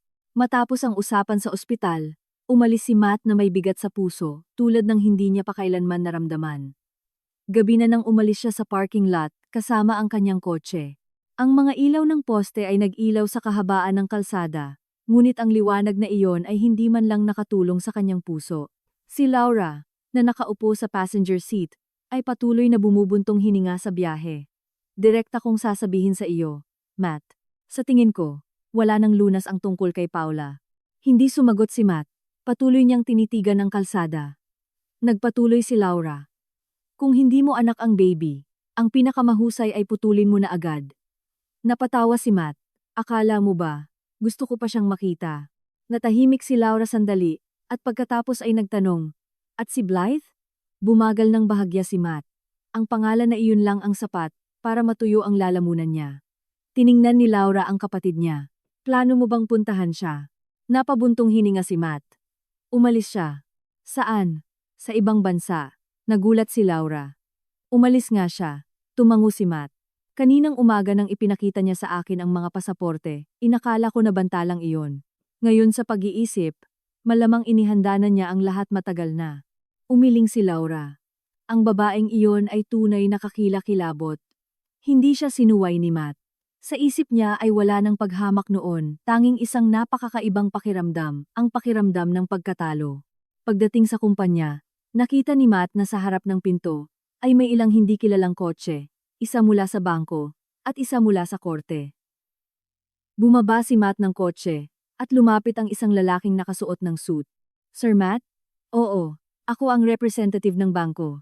Inabot ng lalaki ang isang tumpok ng papel. Dahil sa may malaking utang ang kumpanya nyo na malapit ng matapos. Idagdag pa ang katotohanang na-freeze ang mga account nyo. Napilitan ng bangko na magpatuloy sa inventory ng mga ari-arian. Hinigpitan ni Matt ang mga kamao niya. Inventory? Oo. Ito ay isang mandatoryong proseso. Si Laura, na nakatayo sa tabi, ay agad na sumabog. Ang ginagawa nyo ay sobra na. Kalmadong sinabi ng lalaki. Sumusunod lang kami sa kontrata. Kinuha ni Matt ang mga papeles. Bawat linya ay parang patalim. Loan na €800. Takdang panahon ng pagbabayad. Panganib ng foreclosure kung hindi mababayaran ang utang. Binasa ni Laura ito ng mabilis at namutla. Diyos ko, Matt, bakit ka humiram ng ganoon kalaki? Wala nang sinabi si Matt. Alam niya na ang loan na iyon ay ginamit para palawakin ang kumpanya. Ngunit ngayon, nang kinansela ang malalaking kontrata, at na-block ang account, ang loan na iyon ay parang isang time bomb. Nagpatuloy ang empleyado ng bangko. Magsisimula kami ng inventory mula bukas. Umaasa kami sa inyong kooperasyon. Pagkasabi nito, Tumalikod siya at umalis. Nanatiling tulala si Laura. Matt, mukhang masama ito. Pumasok si Matt sa kumpanya. Ang opisina ay may ilaw pa rin. Ngunit wala nang nagtatrabaho. Ang ilang empleyado ay nagkumpulan sa isang sulok. Pagkakita kay Matt, agad silang natahimik. Tumakbo si Roberto, ang financial director, patungo sa kanya.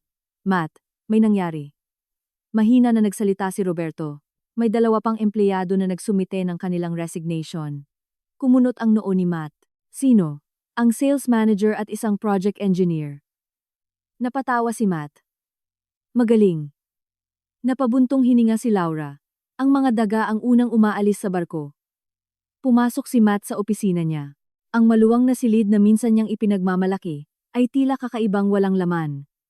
Umupo siya sa upuan niya, binuksan ang telepono niya, at sa kanyang address book ay may isang pangalan, Blythe.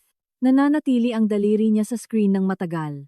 Naalala niya ang mga nakaraang taon. Nang kakatapos lang naming ikasal, nakatira kami sa isang maliit na bahay. Wala kaming masyadong pera, ngunit bawat hapunan ay mainit. Madalas akong umupo para hintayin siya para kumain. Minsan naghihintay ako hanggang 10 ng gabi. Minsan, ay hindi ako nakakatulog buong gabi.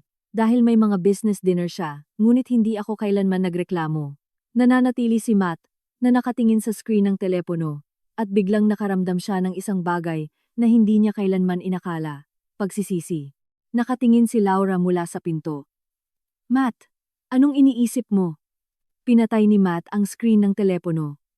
Wala. Kasabay nito, sa isang malayong lugar, nakatayo ako sa likod bahay ng bagong bahay. Malapit na ang gabi. Ang mahinang simoy ng hangin ay nagpapaypay sa mga bulaklak. Tinutulungan ni Hugo si Don Arturo na diligan ang mga halaman. Tumakbo si Alba sa bakuran na humahabol sa isang paru-paro. Kuya, hulihin mo. Espegal. Umalingaw-ngaw ang mga tawanan ng mga bata sa maliit na bakuran. Lumingon si Don Arturo sa akin. Anong tingin mo sa lugar na ito? Ngumiti ako. Napakatahimik. Tumango siya. Sinabi sa akin ng tatay mo minsan na matatag ka. Tiningnan ko ang mga bata. Hindi ko alam kung matatag ako o hindi. Alam ko lang na ayaw kong lumaki ang mga anak ko sa isang pamilya na puno ng kasinungalingan. Tumango si Don Arturo. Tama ang ginawa mo. Tiningnan ko ang langit na dahan-dahang lumalalim. May mga bagay sa buhay na kapag isinara mo na, ayaw mo nang balikan kailanman. At marahil ang lumang kabanata ng buhay ko ay tuluyang nagsara. Mayroong isang napakasimpleng katotohanan na hindi nakikita ng maraming tao. Ang kaligayahan ay hindi maaaring itayo sa pagtataksil. Kapag inabandona ng isang tao ang kanyang pamilya para habulin ang mga bagong ilusyon, madalas niyang inakala na naghahanap siya ng kalayaan. Ngunit dumating ang sandali, kung kailan niya napagtanto na ang nawala sa kanya ay hindi lang isang kasal, kundi ang tanging tahanan na mayroon siya kailanman. Nang gabing iyon, halos hindi nakatulog si Matt. Nananatili siyang nakaupo sa kanyang opisina hanggang gabi. Halos lahat ng ilaw sa opisina ay patay. Ang tanging natitira lang ay ang dilaw na ilaw na lumalabas sa opisina ng direktor. Sa labas ng salamin, patuloy na nagniningning ang Maynila. Ngunit sa loob ni Matt, ay may kawalan na parang isang bagong lansag na silid. Ang kanyang telepono ay nakapatong sa mesa na may itim na screen. Ang pangalan ni Blythe ay naroon pa rin sa kanyang address book. Kailangan lang niyang pindutin para tumawag, ngunit hindi niya magawa. Ang pagmamataas ng isang lalaki ang nagpapahina sa kanya. Biglang, nag-vibrate ang telepono. Si Roberto ito, ang financial director. Matt, nasa opisina ka pa ba? Oo, pwede ka bang umakyat sa opisina ko? Napabuntong hininga si Matt. Ilang minuto pagkatapos, pumasok si Roberto na may maputlang mukha. Anong nangyari? Iniwan ni Roberto ang isang folder sa mesa. Tingnan mo ito. Binuksan ito ni Matt. Ito ay isang provisional financial statement, pagkatapos ng pagkansela ng mga kontrata. Ang mga pulang numero ay nakakasakit sa paningin niya. Si Laura, na nasa likod, ay sumilip at huminga ng malakas. Pagkalugi na €, tumango si Roberto. Ito ay isang pagtatantya. Hindi kasama ang mga penalty ng kontrata. Sumandal si Matt sa upuan at ipinikit ang mga mata niya. €00, plus 500, para sa indemnization, plus ang loan, mula sa bangko. Ang kabuuang halaga ay higit pa sa kasalukuyang kapasidad ng kumpanya. Mahina na nagtanong si Laura. Wala bang solusyon? Umiling si Roberto. Kung hindi tayo makakakuha ng bagong pondo, 1 buwan lang ang kayang tumagal ng kumpanya. Natahimik ang silid.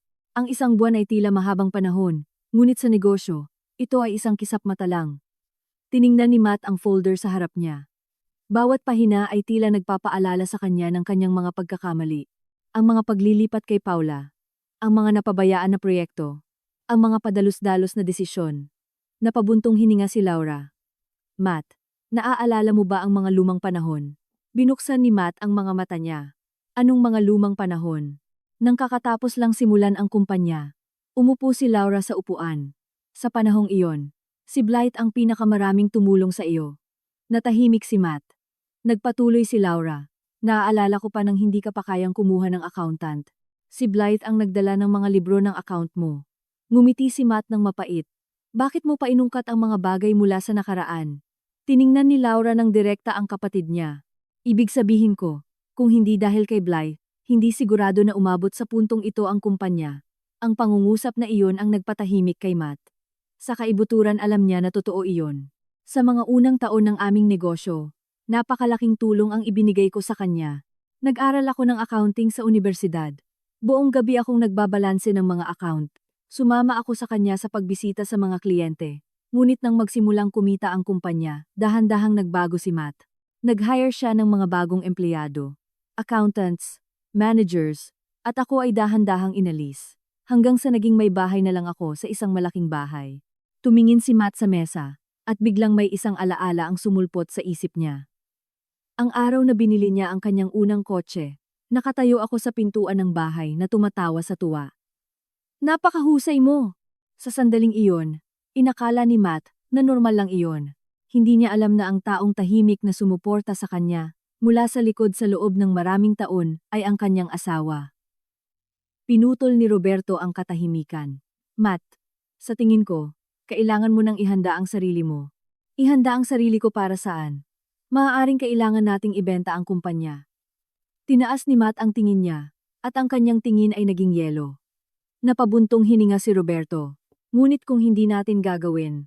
Tumalon si Matt. Sabi ko hindi. Tiningnan ni Laura ang kapatid niya. Matt, direkta kong sasabihin sa iyo, marahil kailangan mo nang huminto. Napatawa si Matt ng walang gana. Huminto? Ang kumpanya na ito ang lahat ng mayroon ako. Mahina na sinabi ni Laura. Ngunit nawawala na ang lahat sa iyo. Hindi sumagot si Matt. Tumalikod siya at lumabas ng opisina.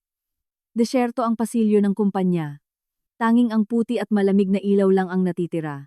Huminto si Matt, sa harap ng salamin, na nakatingin sa lungsod. May simoy ng hangin sa gabi. Biglang naalala niya ang lumang bahay. Naalala niya ang mga gabing hinihintay ko siya para kumain.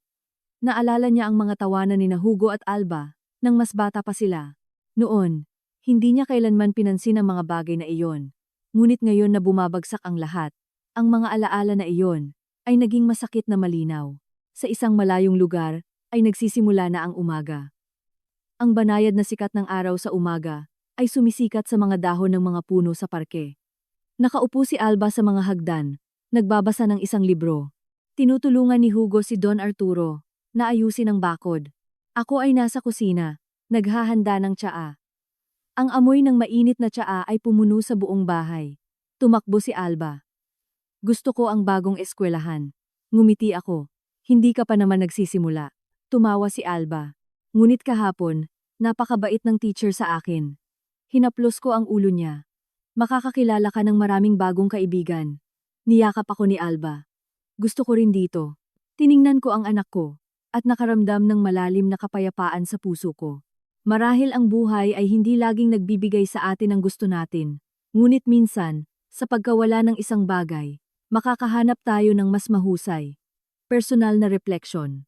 Maraming tao ang nakakaalam lang ng halaga ng pamilya kapag nawala na nila ito. Habang magkasama, iniisip nila na ang mga pagkain, ang mga tawanan, at ang mapayapang gabi ay isang karapatan na nakukuha.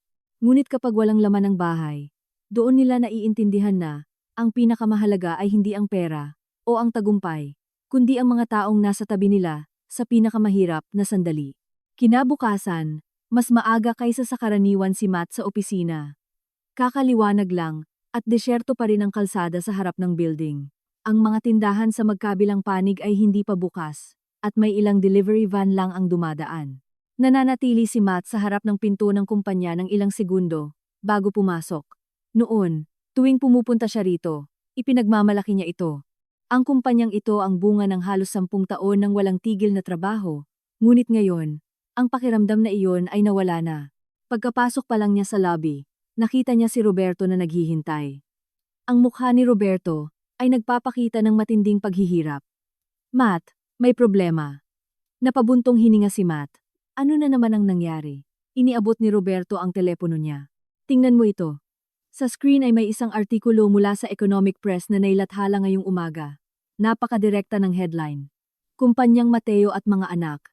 Iniimbestigahan para sa tax fraud. Mabilis na binasa ni Matt ang ilang linya. Hindi masyadong mahaba ang artikulo, ngunit nakakasira ang impormasyon. Iniimbestigahan ng BIR. Ilang mahahalagang kontrata ang kinansela. Posibleng insolvency ng kumpanya.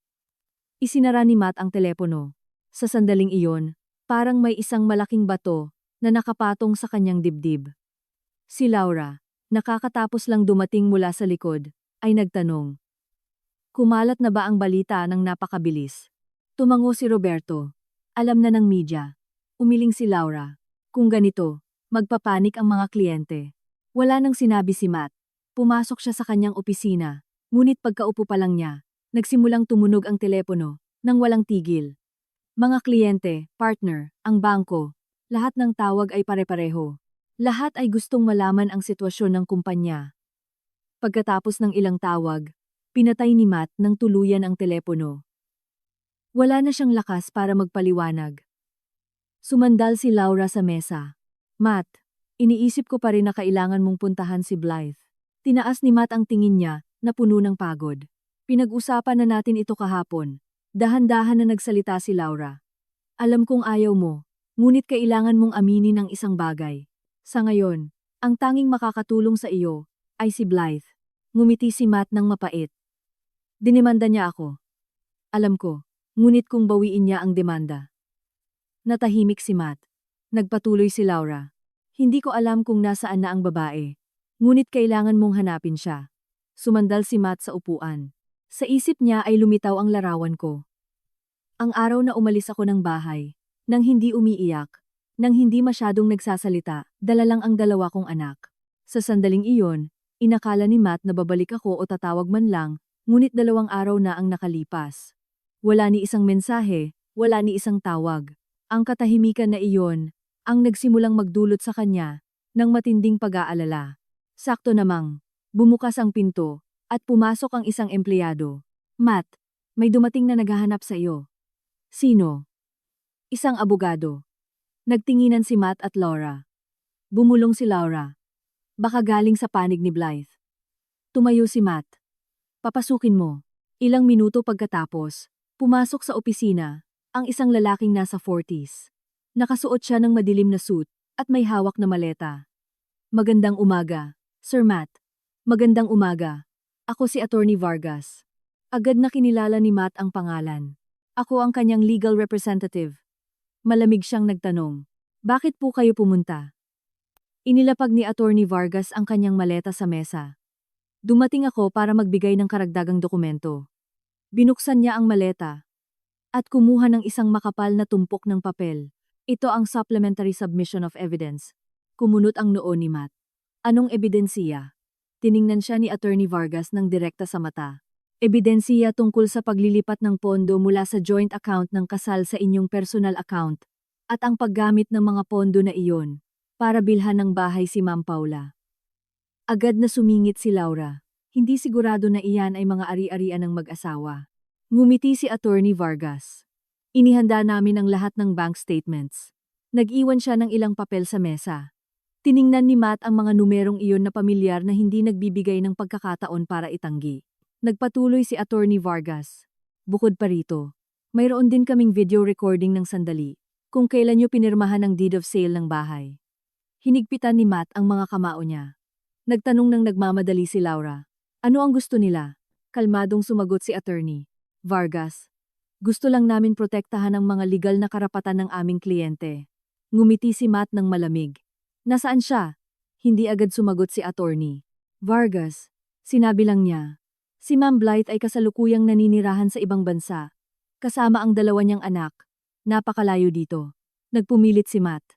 Pwede ko ba siyang makita? Sinuri siya ni Attorney Vargas ng ilang segundo. Iyan ay depende sa kanya. Natahimik si Matt. Mabilis na sinabi ni Laura. Sabihin mo kay Blythe, nabawiin ang demanda. Makikipagnegosasyon kami. Tumango si Attorney Vargas. Ipaparating ko ang mensahe. Pagkasabi nito, inilagay niya ang kanyang mga dokumento at tumayo. Bago lumabas ng pinto, lumingon siya para magdagdag ng isang pangungusap.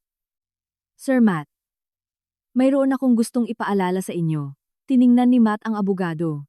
Dahan-dahan na nagsalita si Attorney Vargas. May mga pagkakamali sa buhay na hindi maaaring ayusin ng pera. Ang pangungusap na iyon ang nagpatahimik sa buong silid. Sa isang malayong lugar, gumagabi na. Naglalakad ako kasama sina Hugo at Alba sa isang parke malapit sa bahay. Ang mga puno dito ay napakalalaki. May mga batong daan na paikot-ikot sa berdeng damuhan. Tumakbo si Alba ng mas maaga. Ma, ang ganda nito. Naglakad si Hugo sa tabi ko. Gusto ko rin. Tiningnan ko ang dalawang bata. Ang simoy ng hangin ay nagpapaypay sa mga puno, at ang awit ng mga ibon ay malinaw na naririnig. Marahil pagkatapos ng lahat ng nangyari, sa wakas ay nakahanap kami ng kanlungan ng kapayapaan. Personal na refleksyon. Mayroong isang bagay na madalas na mali ang pagkakaintindi ng maraming tao. Sa tingin nila, hanggat sila ay matagumpay, at kumikita ng maraming pera, lahat ng iba pa ay mapapalitan. Ngunit sa totoo lang, hindi ganoon. Ang pamilya, tiwala at respeto, ay mga bagay na hindi mabibili ng pera. Kapag nawala ang mga ito, doon mo napagtanto na ang mga detalye, na tila walang kabuluhan, ay ang pinakamahalagang pundasyon ng buong buhay mo. Matapos umalis si Attorney Vargas, muling natahimik ang opisina ni Matt. Pagkasara pa lang ng pinto, lumingon si Laura sa kapatid niya. Matt, narinig mo nang mabuti? Nananatili si Matt na walang galaw sa tabi ng mesa. Narinig ang ano? Napabuntong hininga si Laura. Hindi nagbibiro si Blythe. Sa pagkakataong ito, seryoso siya. Hindi sumagot si Matt. Nanatili lang siyang nakatingin sa folder sa mesa. Ang mga bank statements, ang kontrata ng pagbili ng bahay, ang mga resibo ng mga paglilipat, lahat ay hindi mapagkakaila na ebidensiya. Hindi siya maaaring magtanggi ng anuman. Nagpatuloy si Laura.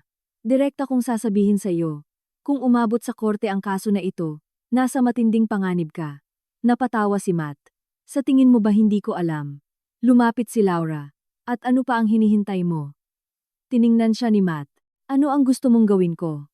Direktang sinabi ni Laura. Puntahan mo si Blythe. Natahimik si Matt ng ilang segundo. Sa loob ng huling 3 araw, napakarami na niyang naisip. Naisip niya ang kumpanya, ang mga utang at ang kasal, na nawala sa kanya. Sa wakas, napabuntong hininga si Matt. Hindi na kailangan. Nagulat si Laura. Anong sinasabi mo? Dahan-dahan na nagsalita si Matt. Maaaring huli na ang lahat. Humakbang si Laura patungo sa kanya. Matt, huwag kang matigas ang ulo. Hindi ito pagiging matigas ang ulo. Tumingin si Matt sa bintana. Alam mo ba kung ano ang pinakakinakatakutan ko? Natahimik si Laura. Nagpatuloy si Matt. Hindi ang mawalan ng kumpanya. Hindi ang mawalan ng pera. Kundi ang mapagtanto na nawala ko ang pinakamahalaga. Ang pangungusap na iyon ang nagpatahimik kay Laura. Napatawa si Matt ng mapait. Noon, sinasabi mo sa akin na si Blythe ay isang mabuting babae at hindi ako naniwala sa iyo. Binaba niya ang ulo niya. Ngayon naiintindihan ko. Napabuntong hininga si Laura. Matt, sa tingin ko, anuman ang mangyari, dapat kang makipag-usap sa kanya kahit isang beses. Umiling si Matt. Hindi na kailangan dahil alam kong hindi na siya babalik. Natahimik si Laura, at muling natahimik ang opisina. Sakto namang, kumatok si Roberto sa pinto at pumasok. Matt, anong nangyari? Iniwan ni Roberto ang isang dokumento sa mesa. Ito ang opisyal na abiso mula sa bangko. Binuksan ito ni Matt, at binasa ang mga unang linya, na naintindihan na niya. Sinisimula ng bangko ang mga proseso, para sa pagpapatupad ng mga collateral. Ibig sabihin nito, halos tapos na ang kumpanyang Mateo, at mga anak. Tinaas ni Matt ang papel. Sa pagkakataong ito ay hindi na siya nakaramdam ng panik, tanging isang kakaibang kalmado. Marahil kapag ang lahat ay umabot na sa dulo, hindi na takot ang isang tao. Sa isang malayong lugar, dahan-dahang gumising ang umaga. Ang banayad na sikat ng araw sa umaga ay sumisikat sa mga dahon ng mga puno sa parke. Nakaupo ako sa isang kahoy na bangko na nanonood sa dalawa kong anak na tumatakbo sa damuhan. Naglalaro si Hugo ng football kasama ang mga bata. Nakakakilala lang niya. Nakaupo si Alba sa ilalim ng puno na tumatawa kasama ang isang batang blonde. Ang mga tawanan ng mga bata ay umalingaw-ngaw sa malinaw na hangin. Nakaupo si Don Arturo sa tabi ko. Paano mo nakikita ang buhay dito? Ngumiti ako ng napakatahimik. Tumango siya. Masaya ako. Pagkaraan ng ilang sandali, nagtanong siya. Naisip mo na bang bumalik sa Pilipinas kailanman? Tumingin ako kung nasaan ang mga bata. Mabilis na tumatakbo si Hugo. Kinawayan ako ni Alba. Ma, tumayo ako. Oo, baka isang araw, ngunit hindi ngayon. Ngumiti si Don Arturo. Naiintindihan ko. Naglakad ako patungo sa dalawa kong anak. Niyakap ako ni Alba sa braso. Ma, gustong-gusto ko dito. Hinaplos ko ang ulo niya. Ako rin. Tumakbo si Hugo. Ma, nanalo ako. Napatawa ako. Ang galing mo. Ang dalawa kong anak ay bawat isa sa magkabilang panig na humahawak sa kamay ko. Naglakad kaming tatlo sa landas ng parke. Ang mahinang simoy ng hangin ay nagpapaypay sa mga dahon na bahagyang nanginginig. Tiningnan ko ang asul na langit at biglang naramdaman ko na nabunutan ako ng malaking tinik. May mga kabanata sa buhay na kapag nagsara ay nagdudulot ng matinding sakit. Ngunit minsan, ang mga kabanata na iyon ang nagbibigay daan sa isang bagong buhay. Isang buhay na mas payapa. Ang buhay ay laging may para. Para sa mga tao ng aral na ayaw matutunan. Kapag mayroon ang isang tao ng lahat, madalas niyang iniisip na ang mahalaga ay laging naroon. Ngunit iba ang katotohanan. Ang pamilya, tiwala, at pag-ibig ay napakababagsak. Kapag nawala ang mga ito, dahil sa pagiging makasarili at pagtataksil, hindi laging may pagkakataon para bumalik. At minsan ang pinakamahusay na magagawa natin ay hindi ang subukang ayusin ang nakaraan, kundi ang matuto na mamuhay ng mas mabuti sa natitirang bahagi ng ating buhay. Sa pagrepaso sa buong kwento ni na Blythe, Matt, at ang mga taong nakapaligid sa kanila, marahil ang pinakamarami sa atin ang magpapaisip ay hindi kung sino ang nanalo o natalo. Ang buhay ay hindi isang simpleng laro ng chess. Ang tunay na nagpapaisip ay ang mga pagpipilian na ginawa sa isang sandali. Ang mga desisyon na tila maliit, ngunit nagbabago sa kapalaran ng buong pamilya. Para kay Matt, ang kanyang pinakamalaking pagkakamali ay hindi lang ang pagtataksil. Ang pinakamalubhang pagkakamali ay ang mawalan ng respeto sa kanyang asawa. Kapag nagsimulang maliitin ng isang lalaki ang taong nasa tabi niya sa pinakamahirap na taon, doon nagsisimulang magkawatak-watak ang mga pundasyon ng pamilya. Ang pera ay maaaring bawiin, ang isang kumpanya ay maaaring itayo muli, ngunit ang tiwala, kapag nasira, ay napakahirap ayusin. Tungkol naman kay Blythe, maaaring isipin ng marami na masyado siyang malamig sa pag-alis ng napakabilis, ngunit sa totoo lang, iyan ay lakas. May mga babae na kapag nasaktan ay umiiyak, nagmamakaawa o kumakapit, ngunit may iba na pumipili ng katahimikan at inihahanda ang sarili nilang landas, hindi para maghiganti, kundi para protektahan ang kanilang sarili at ang kanilang mga anak. Ang kapayapaan ni Blythe ay hindi kawalan ng damdamin. Ito ay resulta ng maraming taon ng pagtitiis. Ang kwentong ito ay paalala rin para sa maraming taong nasa kasal. Ang pamilya ay hindi isang bagay na tumatagal magpakailanman dahil lang sa pagpirma ng papel sa rehistro. Ito ay pinananatili salamat sa respeto, pasasalamat, at responsibilidad araw-araw. Kapag nagsimulang maniwala ang isang tao na hindi kailanman aalis ang isa, doon ang panganib na mawala siya ay pinakamataas. Kung may payo para kay Matt, marahil ay matutunan niyang tanggapin ang mga kahihinatnan ng kanyang mga desisyon. Minsan ang buhay ay hindi nagbibigay sa atin ng pagkakataon na bumalik para ayusin ang mga pagkakamali, ngunit laging nagbibigay ito sa atin ng pagkakataon na maging mature sa pamamagitan nito. At para sa mga nakarinig ng kwentong ito, sana ay matuto tayo ng isang napakasimpleng bagay. Pahahalagahan ang taong nasa tabi mo, habang kaya mo pa. Huwag kang maghintay na mawalan ng laman ang bahay, na mawala ang mga tawanan, na magsimula ng bagong buhay ang isa, para lang mapagtanto kung gaano siya kahalaga. Kung nakita mo na ang kwentong ito ay nagpapaisip sa iyo ng bahagya, Ibahagi ang iyong mga impresyon sa mga komento. Bawat punto de vista ay maaaring makatulong sa iba na makita ang kwento mula sa ibang perspektibo. At kung gusto mo ang mga kwento ng pang-araw-araw na buhay, at ang malalim na aral ng tao tulad nito, huwag kalimutan na sundan ang channel para maming makakita sa susunod na kwento. Dahil minsan ang kwento ng iba ay ang mismong salamin na kailangan natin para mas maunawaan ang sarili nating buhay.